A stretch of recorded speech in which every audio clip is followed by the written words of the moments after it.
Hi, I'm Yui Shu. And I'm Julie Kraftchick. We're active daters turned dating sociologists. Here to dive into everything modern dating and relationships. Welcome to the Dateable podcast. What's up, Dateables? Welcome to another episode. We are feeling refreshed after kind of a weekend in Joshua Tree. Julie and I had a romantic getaway. We did. We sure did. We've been trying to do a Dateable retreat for a long time, and you all know that last time we tried to go to Joshua Tree, a hurricane decided to visit the high desert, so we had to cancel our trip. But we finally got to go this past week, and it was so magical, so relaxing. We got to do a lot in person. It's just so much different in person to discuss everything. And we got to bond and catch up on our lives and also on you all, our Dateable fam. It really was so magical. For anyone that hasn't been to Joshua Tree, I feel like I went a long time ago and I thought it was cool. Don't get me wrong. But this time around, I think because we went at, sunset, just how incredible that national park is. It really just felt like, we were in this far out place. And then we actually looked up the definition of Joshua Tree, and it felt so relevant to everything that we were going through. It was maintaining love and hope. And now I'm butchering this. And what was it? Positive or faith. That's what it was. Love, hope, and faith. When things are challenging in your lives, you can make it through. So I feel like that was such a testament to where we are both right now. And it was something really sentimental of just Googling that and figuring out that was the meaning of Joshua trees. Yeah, perseverance in the face of adversity. Such harsh desert conditions, these beautiful trees can grow and thrive. In fact, they're actually not trees. They're succulents that are as tall as trees. I went down the rabbit hole. I wanted to know everything about Joshua trees afterwards. But they're supposed to emit some sort of spiritual, magical vortex energy, healing energy. And I truly felt that. We weren't there for that long, but even in the hour that we spent just taking photos, walking around, I felt this energy and a bondedness to nature, to each other. So it was just really cool. Definitely if you haven't been to Joshua Tree, it's definitely worth going to. We also went to a sound healing at the Integratron, which is we got woo-woo. World famous woo-woo institution. And that was also magical. I fell asleep so hard I started snoring and Julie had to nudge me to wake me up. So that's a testament to how wonderful that experience Well, you had to get a buddy. A snore buddy. This is so funny because reason why is that you're in this sound, the echo of the sound is that the person next to you only hears a little, but the person that's directly across, they hear that snore come through hardcore. So they told us, they're find a buddy. Even if you don't know someone, find a buddy. And if you hear them snoring, give them a nudge. So obviously Yue was my buddy and I heard her snore a little. And I'm for me, it's not that bad, but I'm going to give you the nudge. Yeah, she caught me right away. It's a perfectly circular dome. So your sound bounces right off the circular wall and goes straight back to the person behind you. So I can't imagine what that person heard. I definitely heard quite a few deep breaths and snoring, nothing too bad. But it was 45 minutes of sound bowls, and we all got to lie down these really comfy pads and right next to each other. It was like a slumber party with 33 people. It was so wonderful.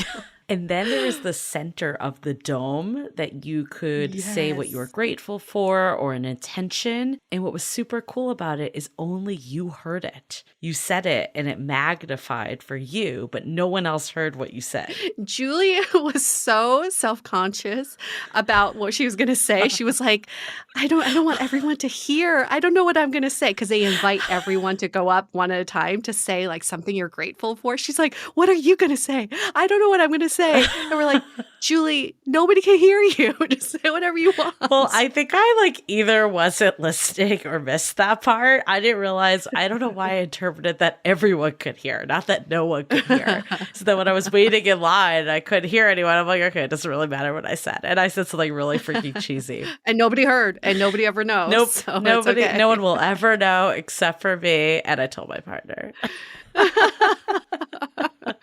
Oh, it was really wonderful. And then we ate at some fabulous restaurants, but major shout out to La Copine. Oh. It's in Pioneer Town, I believe. It's this beautiful French restaurant, wonderful food, very exquisite for the desert. Yeah, really, really good. It was one of those places that was so far away from all civilization, yet everyone around there was a massive wait. First of all, they're only open for lunch. And we heard Bay Area foodies right behind us. And I'm like, yep, we came to the right place. Yep. They read that New York Times article and followed directions to that restaurant. But it's definitely worth a visit if you're in that area. It's wonderful. Totally. It was just what we both needed. I've been just going through some stuff too, not related to relationships, but more just life, I guess I'll say, and just where am I going, all this stuff. And I needed this reset. And this started off too, as part of it was, we had this idea around the height of your breakup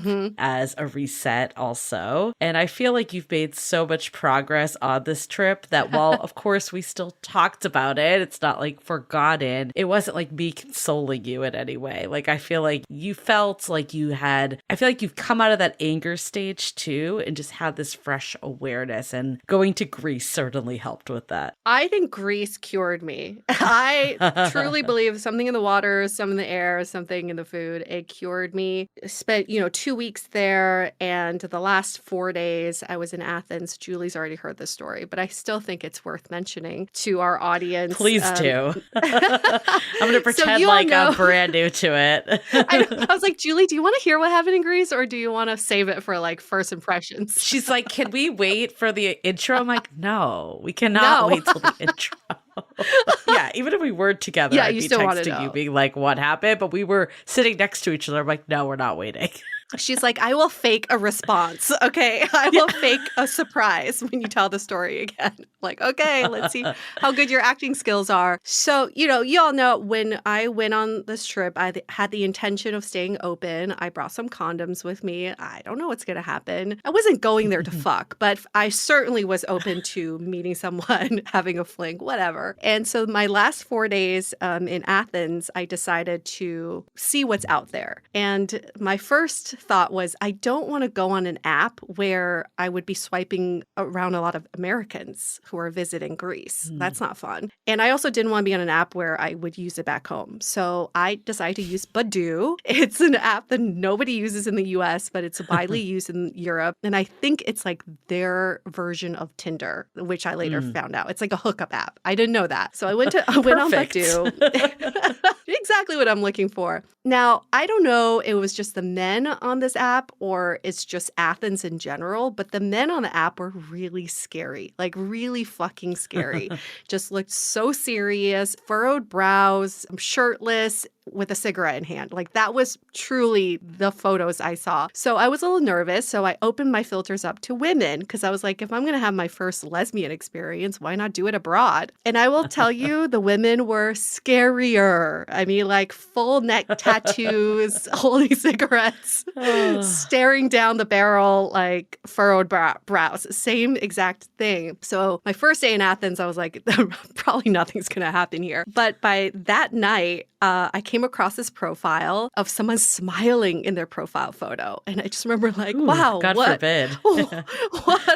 what a refreshing photo to see. Someone smiling. And every subsequent photo, he was smiling or looking friendly at least, not like holding a cigarette and looking like he wants to punch me. So we started talking. Turns out he was born and raised in Athens, but he lives in Barcelona and he was in town to visit his family. And we were in town for the same amount of time. So we decided to meet up that that night and instant sparks, instant chemistry. I was really nervous, Julie. I have not been on a date in a really long time. And even Yeah. like before this last 5-year relationship, I didn't go on dates. When I was single for those 6 months, I didn't really go on dates. So I got a little nervous, and he was also saying he was a little nervous. It was just kind of a new experience for both of us. But then we had a sober first kiss. I'm very happy to say so. I did not need the liquid courage, and there was definitely chemistry there. And we walked around Athens, had a magical walk around the city that he grew up in, and we ended up in front of my hotel, had like the hottest makeout sesh ever, where my body was trembling, and I was like, oh my God, we're gonna have sex in the middle of the street. Like, I'm not bringing him back up to my hotel, but we're about to do something very illegal here. So I quickly was like, no, we can't do this. Let's see each other again tomorrow night. Like, I needed to simmer down. So we did end up seeing each other again the second night. Let's just say we did stuff. Things transpired. We did things. Things transpired, yes. I just felt so happy to be around him because I felt safe. First and foremost, I haven't felt safe around a man in a while. I felt desired, which was also very important. And I felt like we were comfortable with each other. We were like at ease with each other, even though we had only known each other for 2 days. So had a really hot night. It was wonderful. And the next morning I woke up and I was like, I am cured. I feel cured. I feel lighter. It was the first day I had in the last 4 months where the cheating was not the first thing I thought of when I first woke up. So I felt like, wow, that was great medicine for me. I really needed it without knowing that I needed it. I mean, sometimes a hookup like this, especially in travel setting where there's no expectations, that's exactly what you need. Because, dating can be difficult, especially when you want it to go somewhere. You have that outcome in mind. And especially when you're getting over something, the last thing you needed to do was like meet someone and then get ghosted, right? With this, there's no easy, future, right? There's an end date. There's no expectations. The perfect, let's just get back out there, get back in the game, remove some of the stuff that's going through your mind, because like we're going to be talking today about crimes of the heart, and you don't want to compound more crimes. Like we already had the crime of cheating. We don't want to add ghosting. We don't want to add like whatever else can happen in modern dating, because we know there's a lot of stuff that can. So I think this was the perfect rebound. Get back out there, fresh start. I don't want the lesson to get over a breakup is to go on a vacation fling. I don't think that's the answer, but I think what worked out were I got very lucky because there are certain factors that fell into place. One is there's no future with this person, but if he was local, he would be a viable option. That's very important to know. It's like I wasn't just going out with anybody. This is like would be a viable option if local. And the sex was good. I think that was a major risk. If the sex was bad, I probably would have been worse off the next day. I know. That's the risk you're taking with. I also think, it's like one of those things that it's not like you did this day one when you got back out there. No way. I feel like in the past, like if I've broken up with someone, there was a time that this happened to me with my ex, the one that left for the UK. Like immediately after, I'm like, I got to get back on the apps. Yeah. And that was too early. Like I didn't process. And you've been processing at least for the last couple months. It's been like, what, like close to 6 months at this point? 4. May, June, July. 4. Okay. 4 feels longer. Feels longer. But even 4 months, like it's not like it's like the next week. Like you've had that time to process. And I think there is that thin line of taking the time to process, but maybe not getting so in your head and also getting back out there too. So yeah, I mean, I think it sounds like it was a good combination, and I'm glad it went well. Cause like you said, if it didn't, that could have set you back. So I'm glad that it was a positive experience. I didn't want to wake up crying. That's not a good feeling. I've definitely been there. So I woke up feeling like it was good for me. I felt nourished. I felt very much loved in that moment. So I'm very happy about that. But I'm very glad that he's a stranger. We have no friends in common. There's absolutely no way of me keeping tabs on him or thinking about a future or thinking about a what if. It was a time-boxed fling, and that was so necessary for it to be just in its own capsule and have it stay in the box. Stay in the box, coming full circle. Throwback from a few episodes ago. If you missed it, make sure to go on. If you know, you know.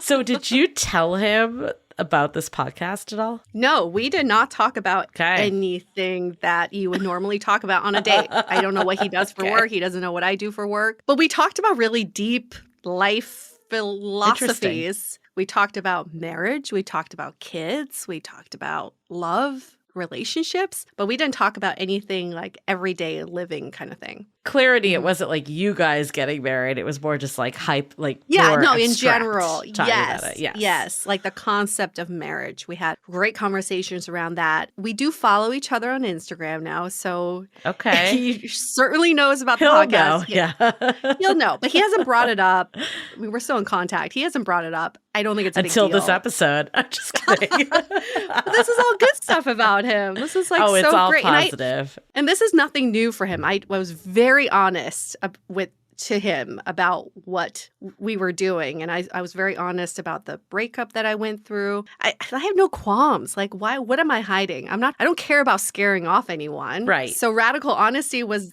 that. And I'm so glad that I got it off my chest. Well, I'm so glad that you did. It's definitely part of the healing journey. And, there might be a setback in another way, but you're expecting it, right? You're expecting what the journey continues with. And I think this episode that we did today, this is a new friend that you made. Rory Uphold is her name. And you guys got connected because a mutual friend thought you two should meet each other, right? Because of your situation? Because of the breakup. A mutual friend was like, you gotta meet my neighbor. She is like the queen of talking about infidelity. And I'm like, wow, that's quite a thing to be known for. Yeah. And just to level set, this episode is not necessarily about infidelity. It's more of just all the crimes. She's a podcast called Crimes of the Heart. And it's really talking about just all the things that happen in dating that, are hurtful and are painful. Like everything from the ghosting to the cheating to whatever might happen. And she had a lot of personal anecdotes and then how she got through it. How did she get to the other side? Because the reality is there's always going to be criminals out there. And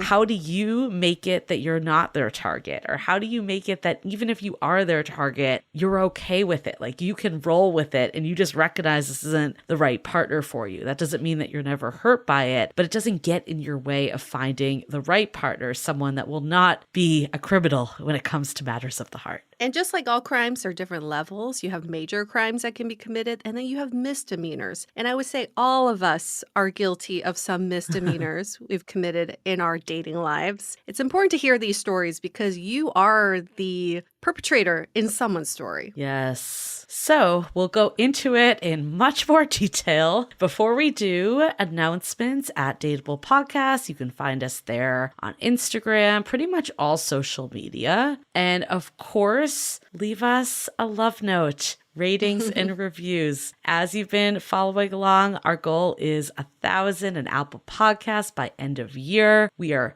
in the mid 700s now. We are climbing. Yes. We are getting there. Help us out. 5 stars, please, if you enjoy this content. Leave your brunch talk question in the comments if you want to leave us a love note of how a podcast has helped you. Like, honestly, when we get those, we'll always text each other and just be like, did you see the review that came in? Yeah. This made us so happy. Of our day. So it really is like hearing, we even had a brunch talk a couple weeks ago about moving in together, and that came from a review. And the listener said, I've been listening to your podcast for 2 years. I've been with my partner now for a year. So we're like, this shit works. It's good to hear it. It's good to hear how it's worked for you. So thanks in advance. Means so much to us. Okay. Well, before we get into it, let's hear a message from our sponsor. This episode is sponsored by BetterHelp. My healing journey has had a lot of ups and downs the last few months, and there were moments where I felt stuck. For example, I knew it would be good for me to socialize and meet new people, but something was getting in my way. Therapy helped me figure out what was holding me back so I can work for myself, not against myself. Through talking to a licensed therapist, I was able to understand my fears, especially around trust in people. My therapist validated my feelings, but also helped me figure out a plan to get back into the social scene. If you're thinking of starting therapy, give BetterHelp a try. It's entirely online, designed to be convenient, flexible, and suited to your schedule. Just fill out a brief questionnaire to get matched with a licensed therapist and switch therapists anytime for no additional charge. Make your brain your friend with BetterHelp. Visit betterhelp.com/dateable today to get 10% off your first month. That's BetterHelp,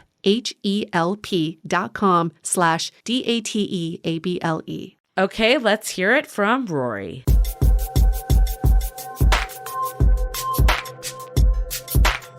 Rory, welcome. It's so nice to have you finally on our podcast. You and I have already met in person. I've told Julie all about you, and here you are. And I'm a fan. I'd already listened to the podcast on many, many, many occasions before we met. Amazing. Well, here we go. I know, so this is exciting. Yeah. Rory, it's so nice to have you on Dateable. We met in person, but I was so excited to tell Julie about you. You are a love investigator. That's what I'm going to call you. But in addition to that, so who is Rory? She lives in LA. She's been in LA her whole life. She's single. You do have some strict guidelines around dating. You will go out on setups, but not on apps. You're not interested in dating unless it's very intentional. Mhm. So none of that casual stuff. It's all about intentional. I've spent years doing casual and fun. I'm good. We've all been there. And you're also the host of Crimes of the Heart podcast, a love and dating podcast with a true crime twist. When I think true crime, I'm thinking murders, I'm thinking scammers, but your show is a little different. What are these love crimes that you speak about? Right. Well, they're emotional crimes. So I think that what's weird is the language around modern dating is very similar to crime. And the way that even just like the way people talk about the texting bubbles popping up and disappearing and the tension that that creates and the gut punch that you feel when somebody rejects you or like just doesn't text back. If I hit you with my car, there are consequences. Mm-hmm. But if I date you for 6 years and waste your freaking time and then I cheat on you, there's no recourse for that? So you clearly have a passion for this. Like, what was your background and story that made you feel so compelled to be like, I need to document this and investigate it? I wish it was one story. So my first high school boyfriend, I honestly thought I was going to marry him. And he cheated on me. I got over it. And then that man later moved across the country from New York to Los Angeles, across the street from me, could see into my apartment from his apartment and just never mentioned that. Wait, years later? What? Like he was living across from you? Yeah, and then tried to tell me it was a coincidence. And I was like, my guy. That was like boyfriend number one. And then I would say the most recent situation was I got ghosted by a guy I had been dating for 6 months, only to find out that he was fucking my hairdresser the whole time. What? This story is ridiculous. Should we get into the stories? Because I feel like... Yeah, I want to hear this one. Okay, so I meet this guy on Hinge and we start dating and it's pretty like hot and heavy, like out of the gate. And then all of a sudden he ghosts me. So I was bummed about the fact that he ghosted me and I really wanted to kind of know why. So I end up getting back together with him. And his rationale was like, sorry, it just moved too fast. It was too intense. Like, I like you, but it was too much. And I was like, okay, well, why don't you just communicate that next time? So we get back together and everything's kind of like going great. And I get pregnant. Oh. Mm-hmm. And then he ghosts me. Shit. And he knew. Nope. He did not know. Okay. He just never texted me back. What was your last text to him? Our last text was about plans. And then he canceled. Oh, shit. And then I didn't hear from him. And then he never followed up. And then I found out I got pregnant. And I just figured when he hit me up, I would tell him because that doesn't seem like a conversation you just throw out via text. And I just literally never heard from him. Did you say like, I have something to talk to you about? Or was it just like, hey, casual? It was casual. Okay. So in his defense, he didn't know what was going on. Not saying it's good that he ghosted, but he had no idea. No, he didn't know. He knew that we'd been dating for 6 months. Well, yeah. There's also like a very specific reason that I now know why he didn't hit me up. It's because my hairdresser had come into town that very week that I found out I was pregnant. So how did you make that connection?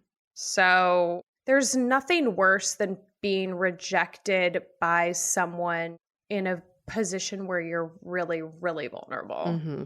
I felt really bad about myself. It was awful. And I didn't date or see anybody for months and months after that. That was my rock bottom moment. And then fast forward a year. It's about a year after he ghosted me. I get referred to this woman by a friend of mine. I'm getting my hair done. She's talking to me about dating and how it's been really brutal. And I make an offhanded remark because this guy sounds really similar. And I said, I'm going to make up a fake name. I said, is that Joe Smith?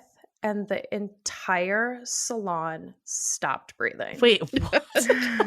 Because every hairstylist in there knew who Joe Smith was because he had done something pretty similar to this hairstylist. And so I watched a woman from like across the room, just like her neck like almost snapped. Like she like looked at me and said, "What did you say?" And then my hairdresser stopped and said, "What did you say?" And I said, Joe Smith." And she was like, "How did you know?" And I said, "Well, it was a joke, sort of, but also sort of not. And I'm really good at this." And then all hell broke out. The women getting their hair done were like, "This is crazy." And I was like, "Hey, so remember when I told you I got ghosted by the guy that got me pregnant?" And she was like, "Yeah." I was like, "So that's Joe Smith." And she was like, "Hey, remember when I told you I got into therapy because of that guy? That's Joe Smith." And I said, "That's super nuts." And then she looked at me and goes, "Oh my God, I wonder if this is Levi's." She goes, "Did you have a pizza party with this guy?" And I said, "Yeah." She goes, "Holy shit. I was dating him. He sent me a photo because he said, 'Oh, I'm doing pizza night with my son.'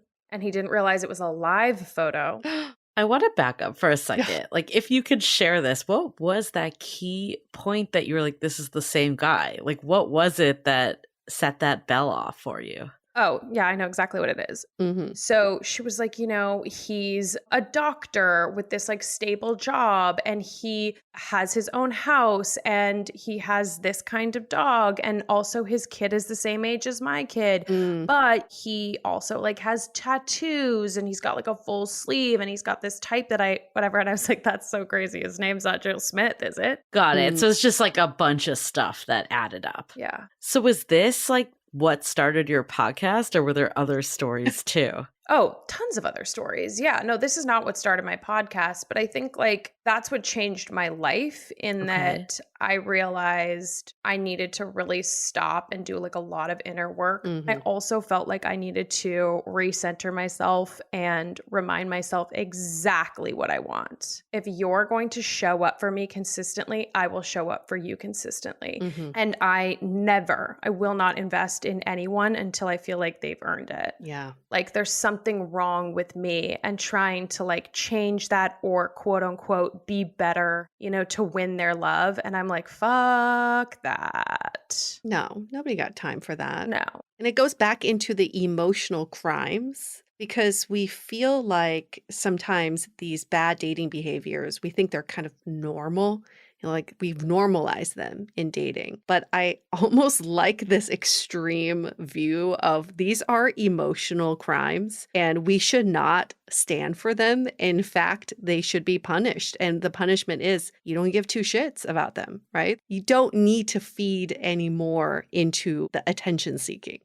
So we've heard, like dating scams and all that. Like, how are crimes of the heart different than like the typical scam for money or whatever? I mean, I think ultimately there's a lot of through lines I have on the show. I think a lot of people ignore red flags. That's the number one consistent thing I see. Okay. Very few times are crimes committed where people look back and go, yeah, man, there was nothing. There's always a few things. And there tends to be a few moments where guy or girl, they ignore it. I also think the difference between like, say, the scammers out there versus what I would call the love crimers is that most of the people committing love crimes would still say they're good people. And I still think they're taking advantage of other people. I think if you were to commit these things against these quote unquote crimes against your friends, you wouldn't have friends. Like, why do we treat people's hearts any different than like a fine china, like we should be trying to leave people better than we find them. And instead, it seems that dating and the pursuit of love has turned into this thing that is so self-serving. Yeah. We're all so individualized and like, it's what I want and it's about me. Like I'm the center of the universe. When the crazy thing about love is it's like a dance between two people. Well, the difficult thing is once you hear these stories or you go through them yourself, you want to stay vigilant and you want to look for red flags. But at what point are you doing too much of that you forget to have fun? Like for me, hearing these stories, I no longer think dating is fun. I feel like it's a true crime experience now. I'm out there looking for criminals. Well, I also think that you're in a very specific window. Right. I believe in off seasons. If you've had a crazy run, take the time to properly heal, because when you don't, I think it's like there's a lot of diminishing returns. So I do think that's one thing, because having the space and time to heal also gives you a really clear understanding of what it is that you're looking for the next time. And I think if you become unwilling to compromise on what it is that you're looking for, it becomes so much easier to say no. So it sounds like you had your crime of the heart where this guy cheated on you, especially being pregnant. Not a good situation, but you've used that as your rock bottom to now realize what you want. Like, how did you come out of that in a positive way that now it's like for good in your dating life of using it to be more selective and put yourself first? Well, I think every perceived failure is an opportunity for growth. I think our lowest moments can be our lowest moments, or they can be the moments that catapult us into the next phase of our lives. But when ends of relationships happen, I go like, wow, honestly, lucky you. Well, you didn't want this, but now there's an opportunity. You get to be the next iteration of yourself. Mm-hmm. You get to use all of this pain and anger and hurt to propel you into whoever you want to be next. Like, I don't think I personally want to play the high stakes game that I was playing. I want to be more intentional. I want to try and find somebody that I would like to share my life with. I want to find somebody that like I would potentially consider getting married to. So if that's the case, then I need to be really clear about what it is that I'm looking for in someone. And so when I don't see like they're meeting me halfway, or if they're not pursuing me, the thought of giving my time and energy to someone who doesn't see what an additive person I'm going to be to their life, or doesn't value me, or doesn't want to go down this road with me, like I just can't think of anything worse than investing into somebody who doesn't get it. I mean, 100%. I hear you. And I remember for me, that was a breaking point too, of getting to that point where you don't take it personally and you start to see it as just paving the way for the right person. I know a lot of our listeners want to get there. They want to be in that headspace, but it's a struggle, right? Like, what would you say to someone that might be struggling with this, that feels like, we had someone write in recently that the situationship didn't want to continue with her. So she started to feel like there's something wrong with me. There's something flawed. How do you get out of that mindset? Number one, you have to recognize that you have that mindset. And why is it that your brain automatically goes to the darkest place? I mean, by the way, we all do this. We're all programmed that way. For sure. But it's like, so number one, I would say, let's recognize the patterns. Let's get to the core of what is your personal narrative. And by personal narrative, I mean movie. So for me, I go, I'm not good enough. That's my thing. Okay. That has been my thing. It's not true. So why am I torturing myself with that? Of course, yeah. Why are we doing that? Like, there are a million reasons, but do you want somebody who this is how they handle conflict, or a change of opinion or whatever? And when I started to look at it that way, I said, no, ma'am, I do not. Especially if I want to start a life with this person. Right. Yeah. So to the situationship girl, I would say, like, why is it your fault and not their fault? Right. Yeah. Like they're the one committing the crime, yet we're being the one punished for it. Yeah. Yes. Exactly. Why are we getting punished for their crime? Yes. What do you say to people who, I'm thinking about another love crime, which is not as severe. And the love crime is just the fizzle. Yeah. When you start out hot and heavy and then it fizzles. And it reminds me of the story you've told on your podcast, Rory, of that first date you went on with the guy when you went over to his house. Oh my gosh. That one. Yeah. Tell us that story and then what you learned from it, because I feel like this is a very common scenario. So that was hard. That was like one of the first dates I had gone on after I broke up with my boyfriend during COVID. And it's complicated because he had erectile unpredictability. Okay.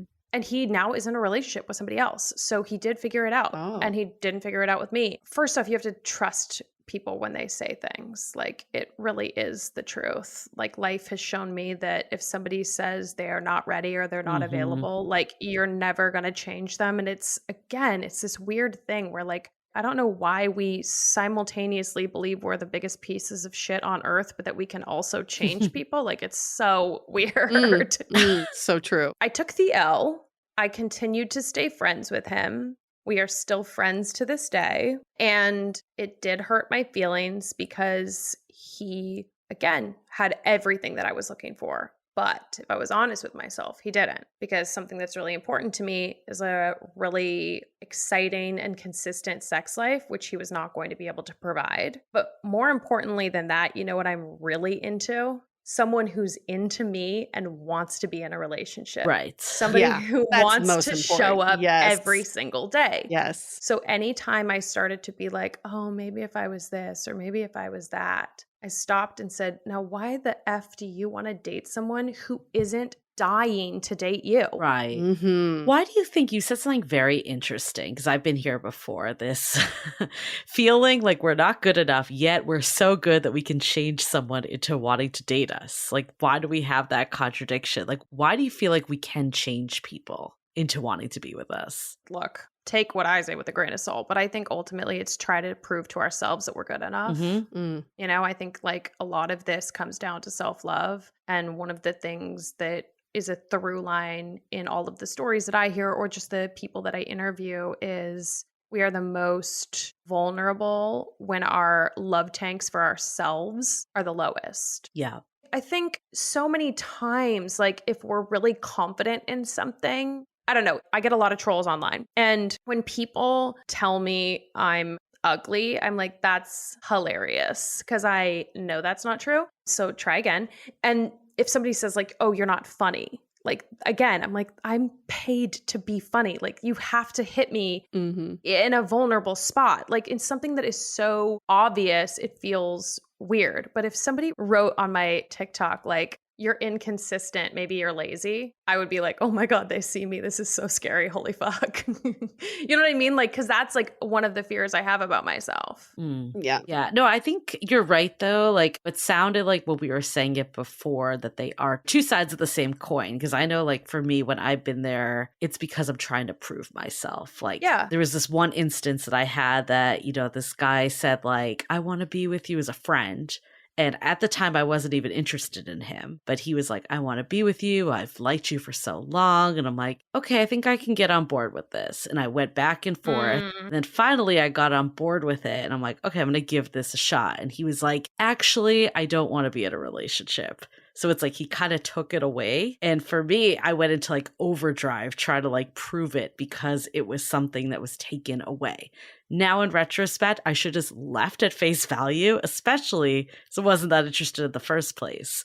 But we see this all the time. It's like there's reasons why these games work, right? Is that people want what they can't have, and it's feeding into like the larger ego and self-love and all the challenges we face. Like, how do you start to get out of that? What would you tell maybe 10 years ago me if you were to look at it now, like just around this person that's clearly not into you? I mean, again, it's like I sound like a broken record, but I would be like, if you really believed that you were a prize to be won, that was his to lose. Right. And he lost it. And honestly, like we should feel bad for him because one day he's going to wake up and be like, oh, damn, I fucked up not once, but twice. Well, he still looks at my Instagram stories all the time.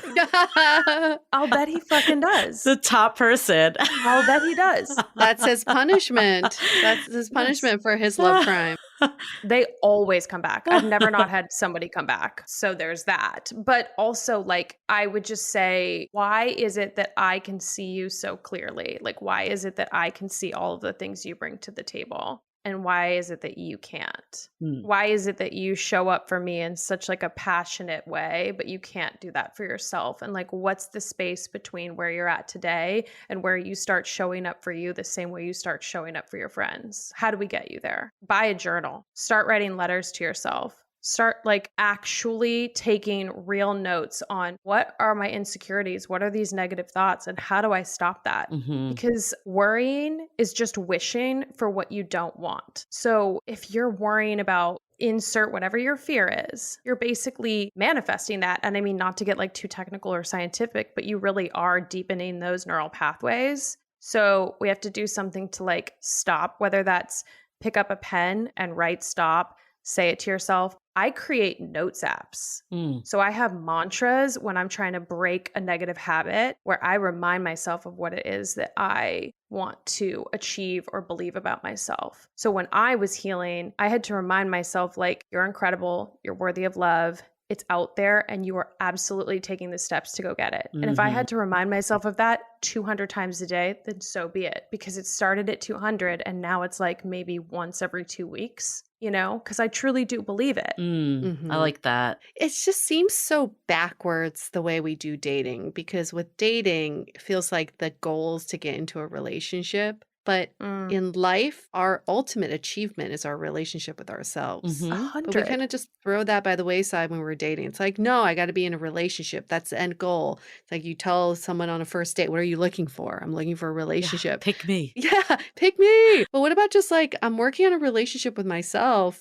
And if someone is coming along for the ride, that's great. If not, I'm still working on this relationship with myself. And this is the part that really irks me about this need to change people. Yeah. Because it's like, we're basically saying, we're going to take you on as my own responsibility, but I'm not going to take myself on as my own responsibility. Can you both please say that on dates? Like, I'm just looking to enrich my own relationship with myself, and you'll be only so lucky to come along, because that's the truth. Yeah. So I do say that. Amazing. How do you say it? How do you say it? I'm gonna write it down verbatim and just copy you. I said it recently to someone. He asked me what I was looking for, and I basically said, my life is incredible. I have everything that I want. So I'm looking for someone who is additive. I like that. Because if you're going to be added to my life, you need to be additive. Yeah. That's exactly what I said. And that is the truth. And I really do believe if we all got to that place, it would be easier. It would be. Like, I'm a sexual being. Like, I need to hook up with people. And so I have relationships with people that don't go beyond that. And that works for me. I understand that that doesn't work for everyone. And I'm by no means trying to encourage people to do things that are outside of their comfort zone.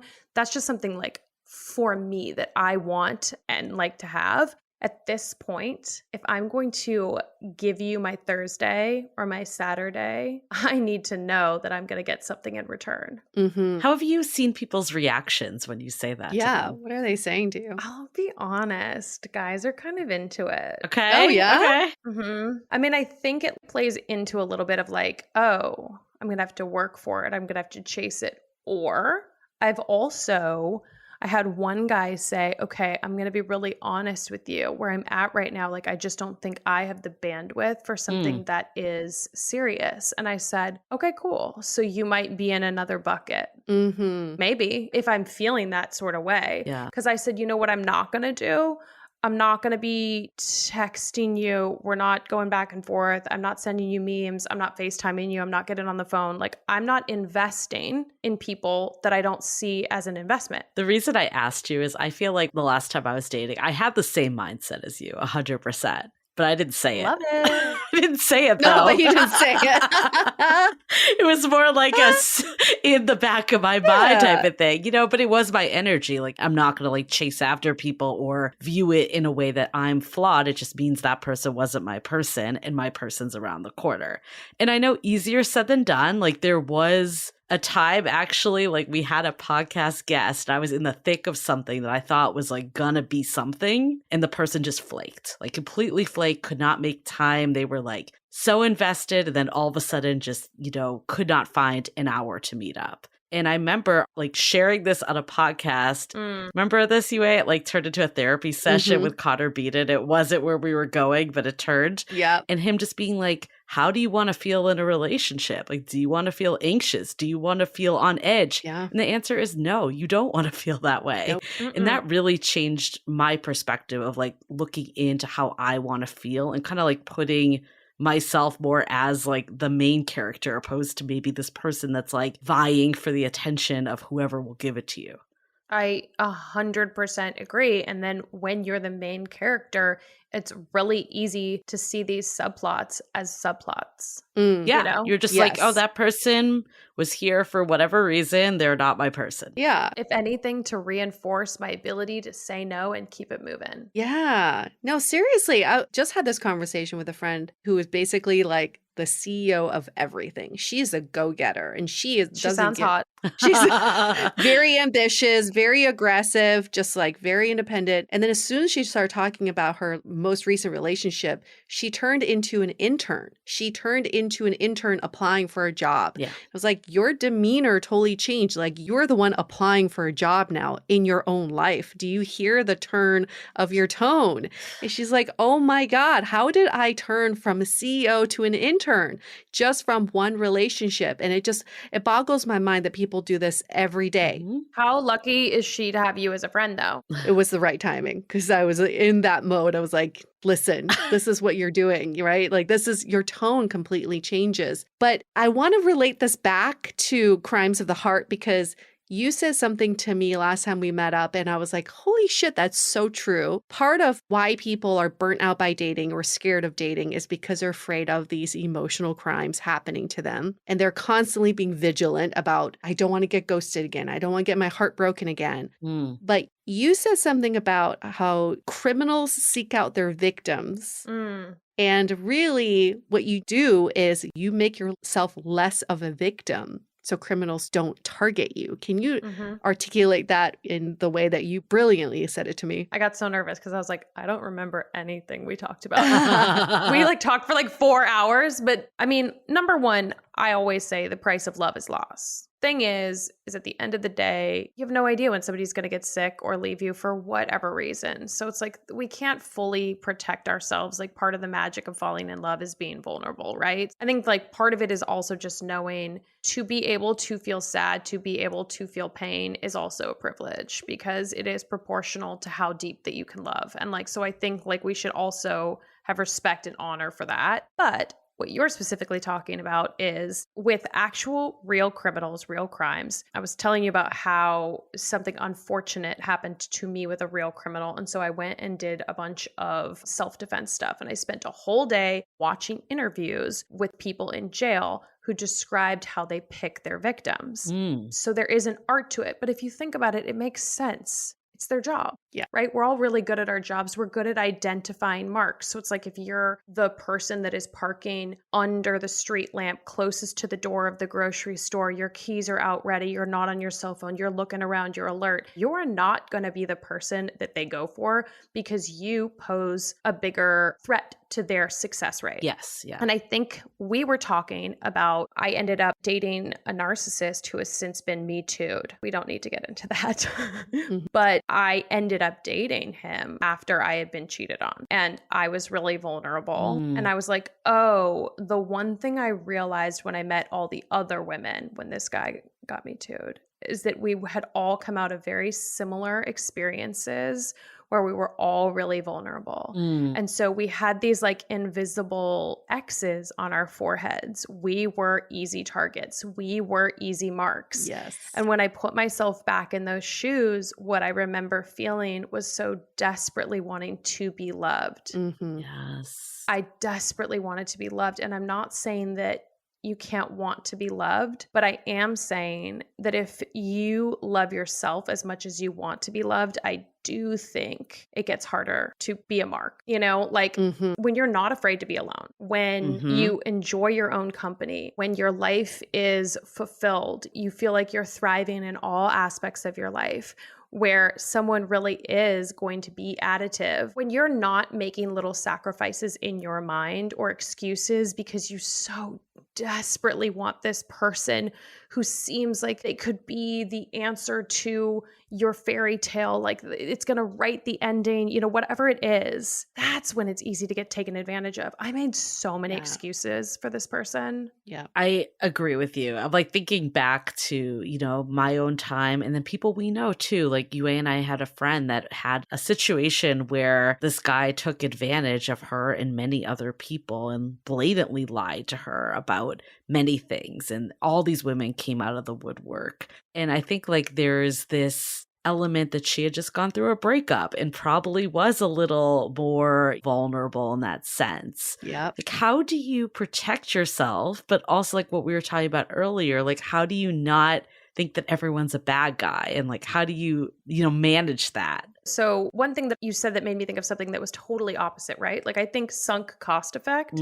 can also be the reason why you make excuses. I think having a child with somebody can be the reason why you make excuses, right? Like it's not just at the beginning, because someone can be Prince Charming or Princess Charming in the beginning and things can switch. So this isn't just about like, I must have not seen the red flags in the beginning. Sometimes the red flags come in the middle. Yep, and for sure. That's why, like, I think we need to divest ourselves from this idea that a fairy tale happy ending is losing autonomy. So I come from a family where my parents got engaged after 2 months of dating and they're still together. And on my parents' 25th wedding anniversary, my dad flew my mother's whole family out, didn't tell anybody, got down on one knee and re-proposed with a ring that was twice the size as the original one and asked for another 25 years of marriage. What a horrible guy. I know. It's like, Dad, did you not understand that I was going to get into comedy? Like, this really fucks me here. He would bring home flowers regularly just because. Like, I really did grow up with what I thought was, it was my normal. And then movies and media reinforce this. So I understand why I've walked into a lot of things and then got the shit kicked out of me. It's taken a really long time for me to realize that there's also something really beautiful about not handing over my autonomy to another person. I want to go back to like the beginning when you were telling this story about the guy, right, that ghosted you. Like looking back at that now, like what points would you have done differently had you been in that situation? Literally everything. Literally everything. I love that person despite the choices that I made. And when I think back about it, like people that are listening can't see it, but I'm like, I could cry. I could cry at any moment, like thinking about, like, it makes me so mad that I ever doubted myself. It makes me so mad that I spent even a moment not believing that I was worthy of like the best kind of relationship. It makes me mad that I questioned it, because it's like, if you're going to question it, of course other people are going to question it.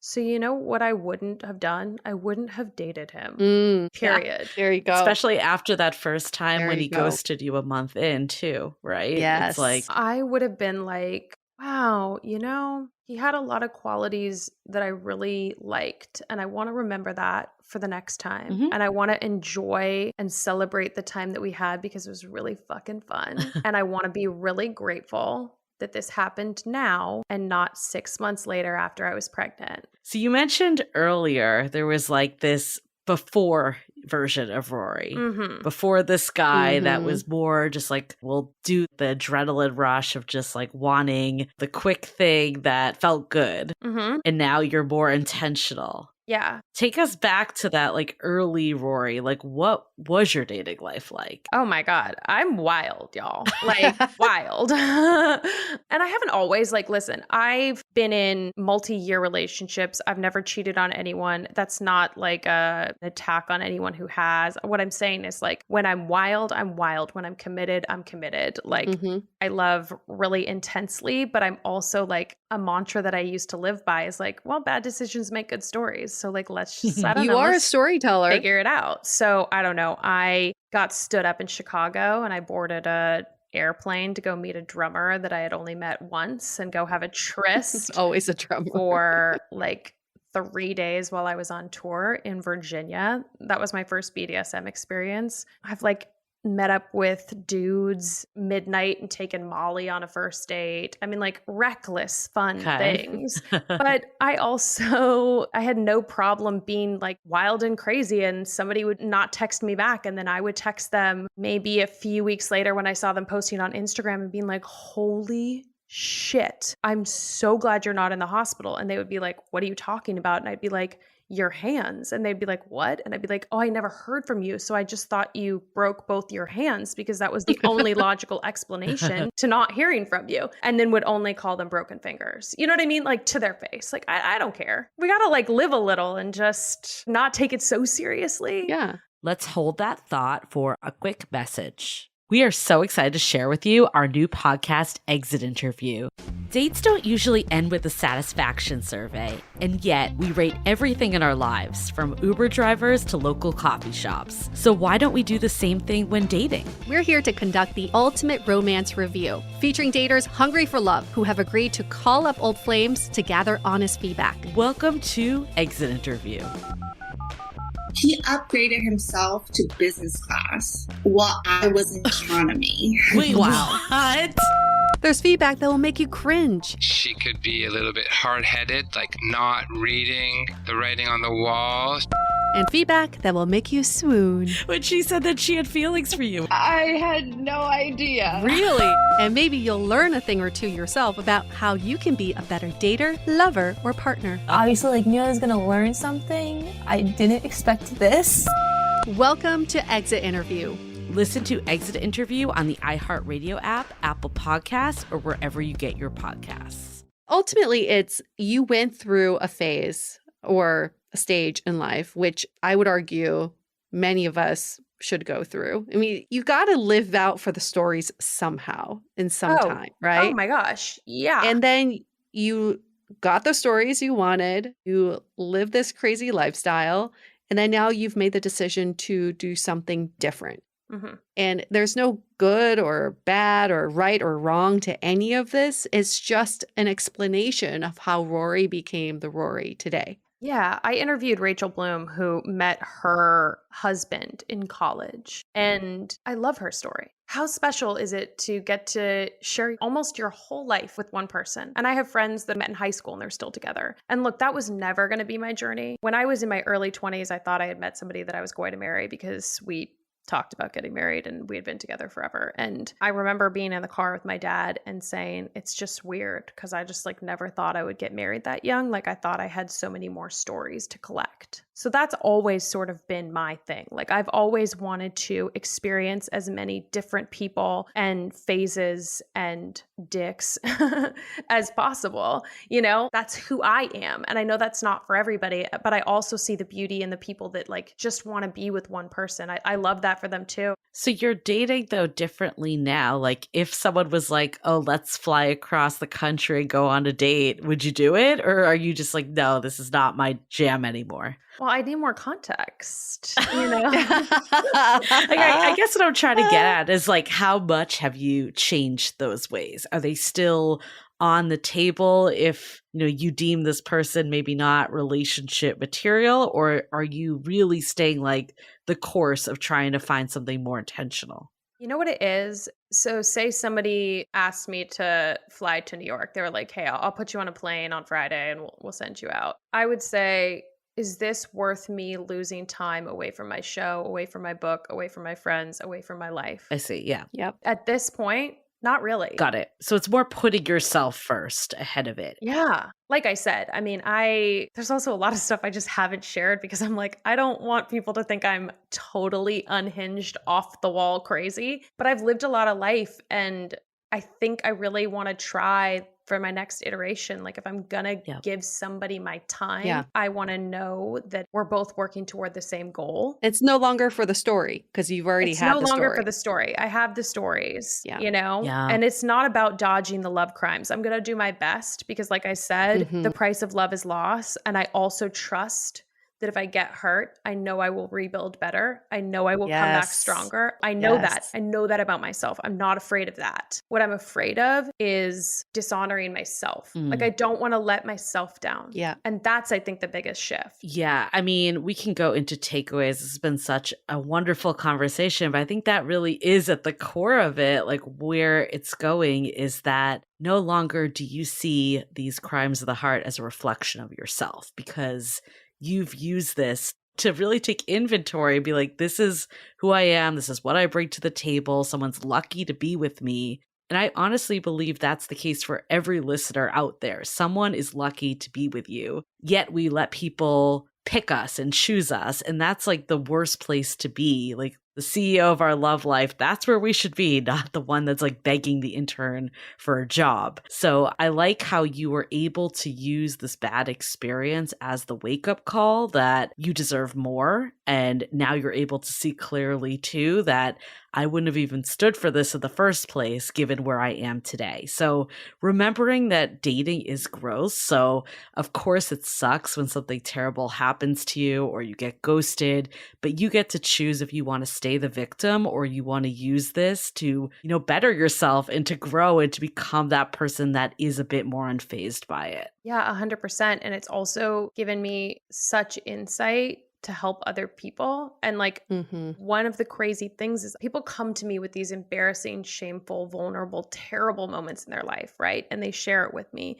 And the one thing that I've been able to see is I'm like, these are all really special people. Yes, everyone does this. They all think that they're the only one. And I'm like, I have to be like, oh my God, sorry. I just need you to know, like, you're not the only one with this story. Like, I interviewed a girl that just told me that or whatever. And when I say that and people like, I can see their faces relax. They're like, I'm not the only one. I'm like, no. No. I have a Dropbox folder full of these stories. You know what I mean? Yep. And then also when I'm able to be like, yeah, it's happened to me. Yeah. And I still walk around really like thinking that I'm the shit. And maybe I'm Delulu, but you know what? It's working. So I don't care. I think it's human nature to get down on ourselves. And it's very unfortunate that, again, we hear the same thing is like this podcast has helped people realize they're not alone. And we can really go to this dark place when we think that we're the only one this is happening to. And dating isn't working for me, thus it must be something wrong with me. Yeah. But really shifting out of that mindset is the best thing you could do for your mental health. Whether you find a partner or not,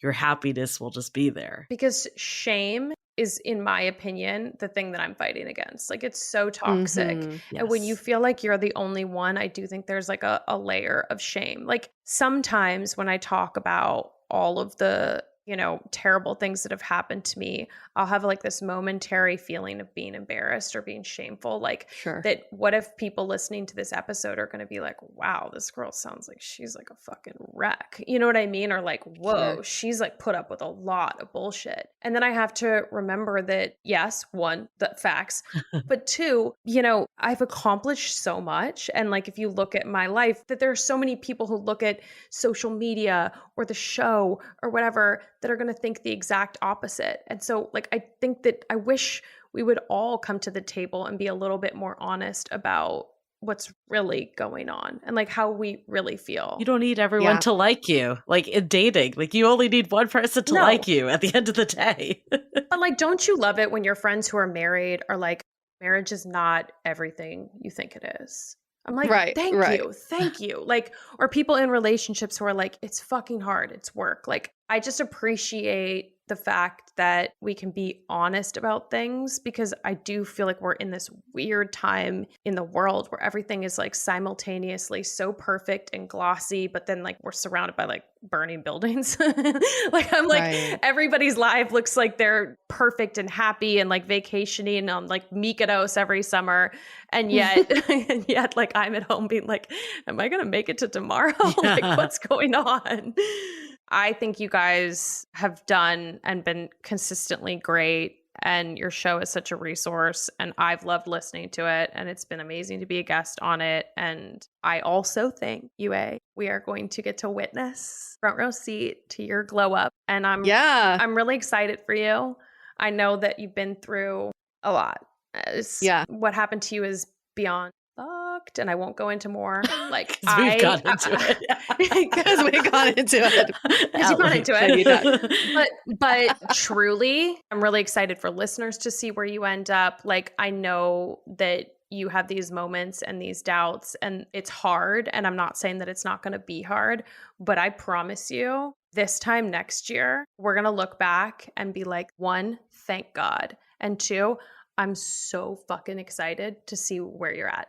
I love that so much. It's so fascinating what the universe does for you at a time of need. And the universe brought me Rory through a mutual friend of ours. And she came into my life at such a perfect time. And she did say this to me. She's like, picture yourself a year from now. Yeah. You're going to look back and be like, that was just a blip. And I certainly think about that in this conversation we just had. I think the ultimate love crime we can commit is forgetting ourselves in the story. Yeah. I love that so much. Like, yes, I was victim, but at the same time, I don't need to be victim to that forever. And I've rebuilt myself to be the main character again. And I'm so happy to be here, and to keep rebuilding. I also feel like everything you just said, Rory, makes me feel so empowered to be single. And a lot of times, like, my married friends are trying to save me. I had a lot of married friends reach out to me after this whole breakup and said, I will try to find whoever in my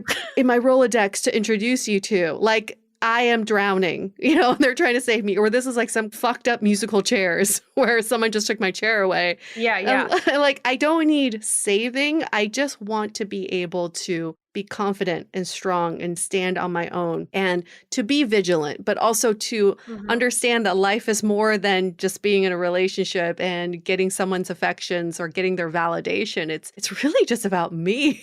Yeah. It is. It is. Yeah. You can't rush the foundation of a house. No. And that is what is going to, in Los Angeles, prevent the house from falling down in the case of an earthquake. And you just went through an earthquake and it took the house down, and that's fine, but you're going to get to rebuild it. And so you're not going to rush this phase, and you're going to make sure that it's secure. And then the best part is you get to fucking design it. Yes. And you get to pick who enters this house when they do it. Exactly. And I can always change the lock. Yes. Exactly. And you know what? And hopefully it's the last time it ever happens. But if it happens again, you have the skills. Yes. Like this idea that if we don't end up with this one person for forever, it's a failure or whatever. Yeah. It's like, no, I just think it's a journey and it's all different. And the quicker we can start looking at things as like gifts and blessings and opportunities to change and grow, the happier we're going to be. And I'm not saying this as like the be all end all is to meet a partner, but like I know before I met my partner, it was because I was okay being single, if not happy being single. For sure.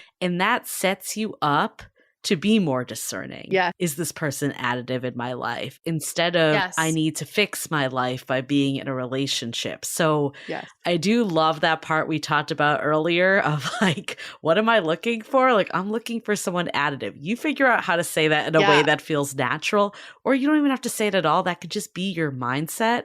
But that alone, I really do think that's what weeds out these people that aren't going to show up and to be the people that we want, or they will like disappear or do something, but you won't be as fazed by it as you would have been if you weren't in that secure place. Absolutely. I guess somebody could say like, you know what? I'm looking for the candles on my cake. Or like, because then you could be like, you blow them out. No, you can or like spin it however way. Yeah, you can spin it however you want. It doesn't have to be as like I'm blunt and aggressive. So like when I say you got to be additive, I'm also saying it with like ton of cleavage, so I feel like it softens the blow. So much is how you say. But yeah, I mean, honestly, I think it's just a state of mind. Like I definitely didn't even say it, but that was my mindset. So yeah, I think there's a spectrum. You find what works for you, but as long as it's that main character energy at the end of the day that you're alluding that this is your life, you're trying to find someone and something that works for you. Mm-hmm. Yeah, you're not chasing. Yes. Very last thing I'll say is just like any true crime podcast or story, we have to also understand these crimes are still in the minority. It's not like they're being committed every day. Everybody commits these crimes. It's not like that. It's only because they're worth talking about because they're interesting stories. So It's true. just for anybody out there dating, being like, oh my God, I'm so scared to date, or I'm going to be a victim in all of this, there's still more good people than bad. I truly believe that. That's a good point, because when there's nothing going on, like I remember when I met my partner, I'm like, I have nothing to talk about, Right. you know, and that's a good case, but no one's talking about it. You would not go on Rory's podcast. No, but like, well, Well, you guys are coming on the podcast, so trust me, Well, I have not like about your 40 years before that. No, I'm just kidding. Like 30 years before that I could pull from. But yes, I think that's like ultimately, though, we don't hear about those because that's like news cycles, right? You only hear about the stuff that's clickbait. Yeah. It's fun to talk about the time you got ghosted, not when everything was just okay. It just wasn't a connection. Yeah. Yeah. I interviewed a man who cheated on his girlfriend. Mm. And because Oh, you found one who was willing to talk. Yeah, I did. Pass them on. And I will say, are there narcissists? Yes. Does that word get used so much and too much? Yeah. Yes. Are there sociopaths? Of course. Are they rare? Yes. So, like, a lot of the times people feel bad about what they do. And it comes from also a broken place. Yes. And I'm not trying to Very true. say, like, let those people go, whatever. We don't need to come up with moral justification, but just know that you get to wake up being you and they have to wake up being them. Yes. And what drives a person to make those choices comes from a very dark and place that's hurting in them. A broken so, place. it's a broken Yeah. place. Well, that's what you definitely have to remember, that someone ghosting you says more about them than it says about you. Like we had an Yes. episode, Confessions of a Reformed Ghoster, and our Yes. guest, she was super honest. And she's like, look, I was not in the place to be dating back then. Like I was not No. in a good place. And it came out and it really had nothing to do with those people. So once again, like we have to get out of this mindset that we're flawed, that we're the victim, that all this stuff is happening to us. Why can't anything stick? The reality is there's always going to be bad fish out there in the sea. It's like you have to just keep swimming and you'll like ignore the ones that aren't there for you. Yes. Yes. Food poisoning happens. Just let them rise to the bottom, I guess. Salmonella. It happens to the best of us. Exactly. Okay, Rory, if people want to get to know you better, where can they find out more info? Well, you could find me at I Could Be Blonder on Instagram or Rory Uphold on TikTok. You could always listen to the podcast, which is Crimes of the Heart. Please don't stalk me personally. Don't find me And IRL. Her address is. yeah. I'm like, no, just let's keep it to a digital relationship. Yeah. Like we don't No need real more crimes crimes. committed. Yeah. Yeah. No stalking crimes. And you guys are going to come do the show. Yes, And we are going to talk a little bit about ghosting because that is the theme for my show for October. So I can't wait to get you guys on. Amazing. Yay. That'll be Can't great. wait. Gotta love a good Can't wait. ghosting story. Well, so exciting. So lovely to have you on the show. It's very empowering personally for me. I hope for our listeners as well. For all of our listeners, a great way to support us podcasters, because it's not easy being a podcaster, right, Rory? Not easy. Come support us by giving us 5 stars, rating a review in Apple Podcasts. You can leave both of our podcasts a rating review, and in it, you can reference each other. When you're commenting on ours, you can say, loved Rory's episode from Crimes of the Heart. And when you're leaving a review for Rory's podcast, you can say, found her on Dateable. Whatever. Yeah. Let's cross-reference. It's always a good way to do that. And last but not least, please, no committing crimes of the heart. Okay. No. Let's just make a promise. If you're listening to this podcast, at least you can make that promise to yourself and to the people around you.